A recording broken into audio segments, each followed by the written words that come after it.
यहाँ पे नाव पे बैठ के आप एक कैसा फील कर सकते हैं कि माँ गंगा में आप जा रहे हैं और घाट के किनारे। नमस्कार दोस्तों, हम इस वक्त हैं प्रयागराज के डिजिटल महाकुंभ अनुभूति केंद्र के पास में। मैंने यहाँ का एक शॉर्ट अपलोड किया था अपने यूट्यूब चैनल पे, तो लोगों ने ढेर सारा कमेंट किया कि हम यहाँ आने में असक्षम हैं, अभी नहीं आ पाएंगे महाकुंभ में इस भीड़ के दौरान। तो यहाँ का एक पूरा लॉन्ग वीडियो अपलोड करिए। तो मैं यहाँ पे फिर से आया हूँ और अपलोड करूँगा एक पूरा लॉन्ग वीडियो। आप पूरा देख सकते हैं, अनुभूति कर सकते हैं इस डिजिटल महाकुंभ का कि कैसा बना हुआ है और क्या क्या चीज़ें, समुद्र मंथन या फिर जो डिजिटली दिखा रहे हैं यहाँ पे, वो सारी चीज़ों का अनुभूति आप मेरे थ्रू वर्चुअली ले सकते हैं। तो चलिए दिखाते हैं आपको ये प्रयागराज का डिजिटल महाकुंभ अनुभूति केंद्र। ये है टिकट काउंटर जहाँ पे आपको 50 रुपये का टिकट लेना पड़ेगा और छोटी सी लाइन लगी है। यहाँ पे लेंगे 50 रुपये का टिकट, फिर आगे हम बढ़ेंगे अंदर की तरफ। और टिकट लेने के बाद कुछ इस तरीके के लाइन, जो कि एक जगह पे ही बार बार घुमाया गया है, उसमें से जाना पड़ेगा। और अनुभूति कैसा अंदर जाने के बाद ही हमें पता होगा, लेकिन काफ़ी ज़्यादा भीड़ है और काफ़ी संख्या में लोग। हम आए हैं जब तो ये शाम का टाइम है और काफ़ी भीड़ भी है यहाँ पे। और इतनी बड़ी लंबी लाइन पार करने के बाद फाइनली शायद से हम लोगों का भी नंबर आ जाए इस बारी में। शायद 50 या 100 लोगों को एक बार में भेज रहे हैं ये अंदर की तरफ। और जैसा कि देख रहे हैं, फिर से ये अंदर लेना शुरू किए हैं लोगों को। अब हम लोग भी शायद से पहुंच जाए इस बारी में। अंदर घुसते हैं तो यहाँ पे समुद्र मंथन का एक सिनेरियो पर्दे पे चित्रित किया गया है। और इसके आगे फिर चलते हैं, देखते हैं और क्या क्या चीज़ें यहाँ पे होने वाला है, जिसके लिए हम पर्सनली आए हैं। लोग बैठ भी गए हैं देखने के लिए, तो हम लोग भी एक जगह ले लेते हैं और यहाँ से देखेंगे शो। तो बैठ के वेट कर रहे हैं जब स्टार्ट होगा शो, उस तक आपको भी फील कराएंगे। हो सकता है कि कैमरे में रिकॉर्ड हो पाए, जो फील हम करना चाहते हैं वो फील आप भी कर पाएँ। इस तरीके का एक पर्दा लगा हुआ है और पूरा कार्यक्रम स्टार्ट होने वाला है। भीड़ इस तरीके से ज़मीन पे ही बैठाई गई है और लाइट हो गई है बंद, स्टार्ट हो गया शो। होप आपको भी अच्छा लगे ये शो जो कि दिख रहा है इस पर्दे पर।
इस इंट्रो के बाद फिर ऐसे भीड़ में चलना पड़ेगा। आगे आपको मिलेंगे शंकर भगवान का कुछ इस तरीके का एक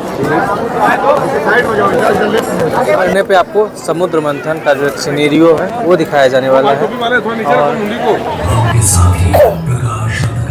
सत्य सत्य और धर्म धर्म का शाश्वत संघर्ष ये कथा भी ऐसी ही एक संघर्ष की, जिसमें एक मूल धर्म परंपरा को जन्म दिया।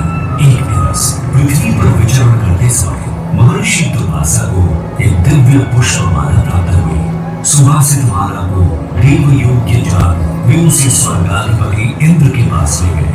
हे सुपति, ये दुर्लभ माला मैं आपको भेंट करता हूँ। इसे महर्षि के आशीष का कामना कर सके और अधिकार के प्रमाण में उन्होंने को माना ऐरावत के मस्तक पर रख दी। पुष्पकल से असर ऐरावत में माला धरती पर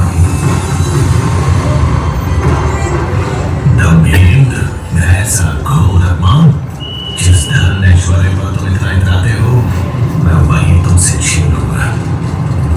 मैं इसी क्षण तुम्हें और तुम्हारे लोग को श्रीहीन होने का श्राप देता हूँ। एवमस्तु। ऋषि श्राप देवता और दानव मिलकर प्रयास करेंगे। ये कैसे संभव होगा नाथ? सृष्टि के कल्याण हेतु इन दो परस्पर शक्तियों को साथ आना ही होगा। हरि आज्ञा से मंत्र आरंभ किया गया। मंदराचल पर्वत को मनाने और नाग वासुकी को नेति बनाकर दानव और देव समुद्र को मथने लगे। मंत्र आरंभ होने के कुछ समय बाद ही हर ओर अंधकार छा गया। भीषण ताप से सब झुलसने लगा। हे ईश्वर, ये कैसे होता है? ये हलाहल विष था, जिसकी भयंकर गंध और ज्वाला से सब नष्ट होने लगा। और तब जीवों की करुण पुकार सुन पशुपति महादेव प्रकट हुए। यदि इस विष को नियंत्रित नहीं किया गया तो प्रलय सुनिश्चित है, परंतु मैं इसके एक भी बूंद को इस सृष्टि को छूने नहीं दूंगा। महादेव ने विष को अपने कंठ में धारण कर लिया। इस कारण उनका कंठ नीला हो गया और वे नीलकंठ कहलाए।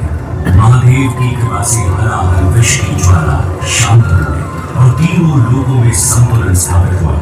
मंथन पुनः आरंभ हुआ और एक के बाद एक अमूल्य निधियां प्राप्त होने लगी। अंततः अमृत घट लिए धर्मंत्री प्रकट हुए। अधीर इंद्र ने धर्मंत्री से कुंभ छीन लिया, परंतु दानव ये कैसा होने देते? देवों और दानवों में अमृत पाने के लिए छीना झपटी शुरू हो गई।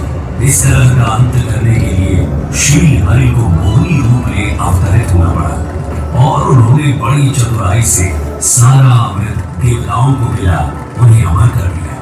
समर्थ हो देवों ने स्वर्ग पर धर्म का राज पुनः स्थापित किया।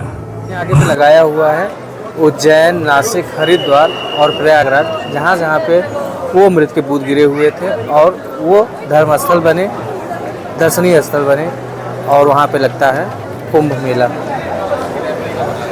बढ़ते हैं आगे की तरफ, जहाँ पे सारी डिजिटल थिंग्स बनाई गई हैं। कैसे समुद्र मंथन हुआ था वो देखे, उसके बाद कैसे कैसे गंगा माँ प्रवाहित होती हैं।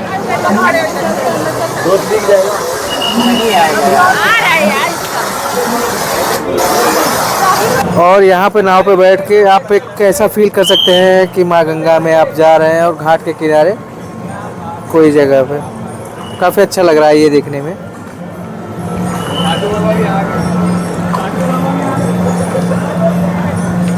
यहाँ पे ब्रह्मांड की संरचना और उससे रिलेटेड चीज़ें दिखाई गई हैं। और कुंडलिनी जागृत करने के बाद क्या क्या चक्र, कौन सा चक्र, मूलाधार चक्र या फिर कैसे लोग फील करते हैं, वो चीज़ें हैं। देखते जाओ, आगे निकलते जाओ भाई। यहाँ पे नारद जी हैं, जिनसे जब आप एक बटन दबा के सवाल पूछेंगे तो वो सवाल को सुनेंगे और फिर उसको बताएंगे कि क्या है आपका जवाब। तो ये सवाल सुन रहे हैं और सुनने के बाद देखते हैं क्या उत्तर देते हैं ये। महाकुंभ एक अत्यंत महत्वपूर्ण और विशेष धार्मिक एवं सांस्कृतिक पर्व है जो हर 3 वर्षों में आयोजित होता है। ये 4 स्थानों पर क्रमशः हरिद्वार, प्रयागराज, उज्जैन और नासिक में होता है।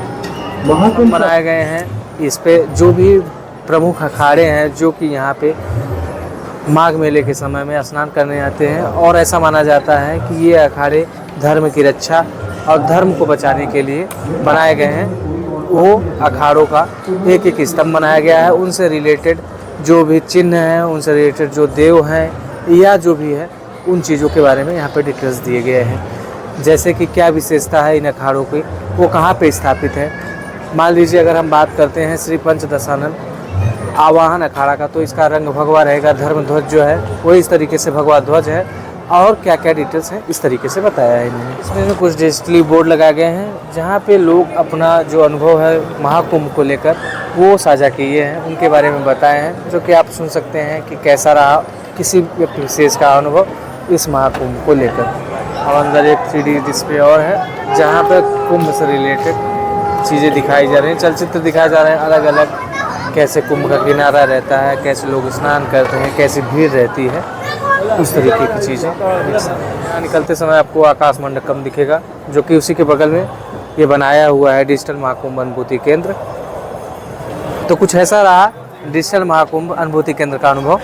ठीक ठाक है, अच्छा है। अगर आप आते हैं महाकुंभ में और आपके पास पर्याप्त टाइम है, क्योंकि टिकट लेने के बाद एक लाइन लगानी पड़ेगी, तकरीबन आधे से 1 घंटे का आपको इंतज़ार करना पड़ेगा। अगर आपके पास इतना टाइम है और आप देखना चाहते हैं डिजिटल महाकुंभ, तो आप आ सकते हैं और थोड़ी सी एक 50 रुपये का भुगतान करके एक टिकट लेके और थोड़ी सी लाइन में लगकर आप ये अनुभूति ले सकते हैं। होप आपको वीडियो पसंद आया होगा। मिलेंगे नए वीडियो में, तब तक के लिए bye bye. Thanks for watching, keep watching.